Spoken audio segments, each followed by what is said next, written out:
Je vais donner du coup la parole à Mathias Savel, donc qui est le député de la circonscription de Donge.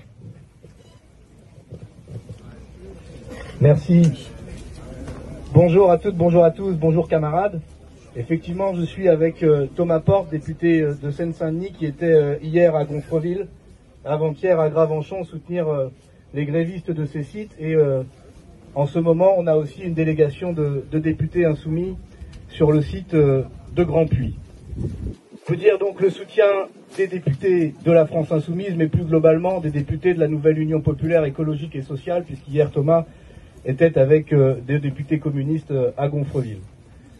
Notre soutien d'abord humain face aux attaques qui ont été proférées contre vous, contre soi-disant vos salaires de nantis alors qu'il n'en est rien.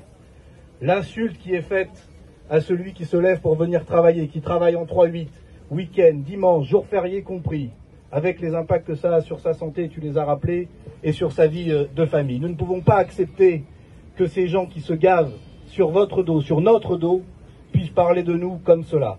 Déjà, rien que pour ça, notre rôle de député, de représentant de la nation, c'est d'être là pour dire non, les Français ne sont pas d'accord avec cette façon de parler des travailleurs. Et nous n'accepterons pas qu'on parle comme ça de vous en notre nom. Le deuxième soutien, c'est un soutien évidemment à la revendication de l'augmentation des salaires.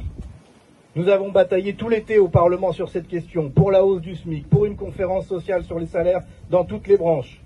Il nous a été répondu, laissez le dialogue social, laissez les entreprises. Monsieur le maire, déjà en juillet, disait, les entreprises qui le peuvent doivent augmenter les salaires. Que s'est-il passé depuis? Rien. Et si aujourd'hui, chez Total, on discute des salaires, c'est grâce à la grève.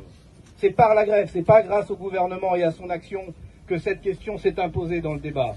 Et je dis à tous les salariés du pays, si vous voulez qu'on parle augmentation de salaire, il faudra aller les chercher par vous-même. Nous faisons ce qu'on peut au Parlement pour les mettre en difficulté, et en ce moment on n'y arrive pas trop mal, et ça fait toujours du bien. Mais ils ne comprennent que le rapport de force.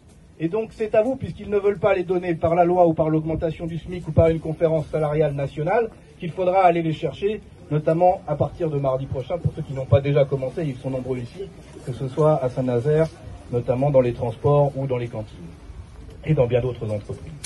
Soutien à la revendication. Mais enfin, le problème de ce pays et le problème chez Total, si on peut reprendre l'expression d'une de nos collègues hier, c'est pas la panne d'essence.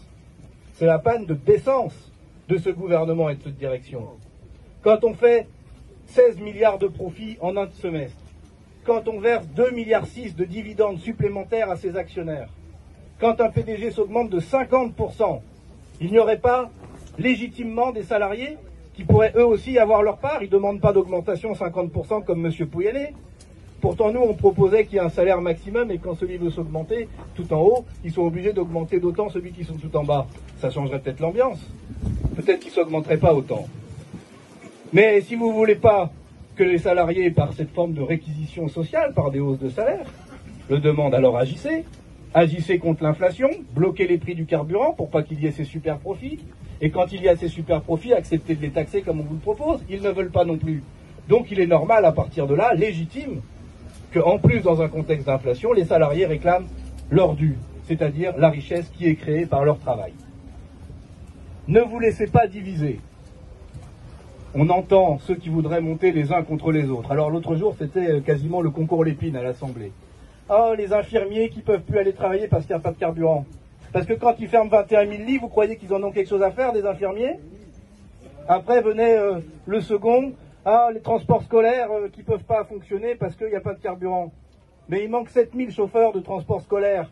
Et c'est pas à cause de Total qu'il n'y a pas de car dans plein d'endroits.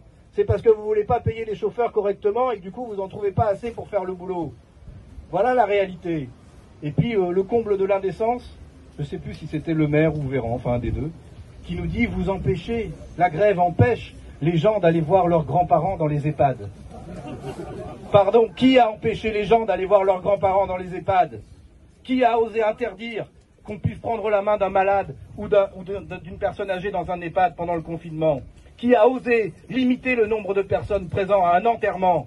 Sinon ces gens qui gouvernent et qui maintenant voudraient faire croire que ceux qui empêchent les gens d'aller voir leurs proches dans les EHPAD, ce sont les salariés en grève. N'acceptez pas qu'ils vous parlent comme ça.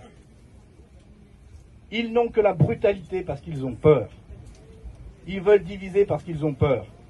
La brutalité contre les salariés, tu as dit que c'était un 49.3 social, moi je dirais plutôt que le 49.3 contre le Parlement, c'est une forme de réquisition du Parlement et nous nous y opposons par tous les moyens, et notamment en déposant une motion de censure contre ce gouvernement.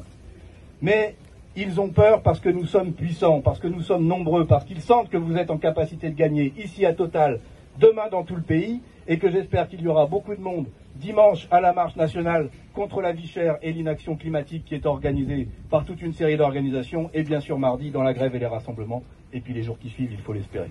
Courage à vous, tenez bon, ne lâchez rien, et comptez sur nous pour ne rien lâcher non plus.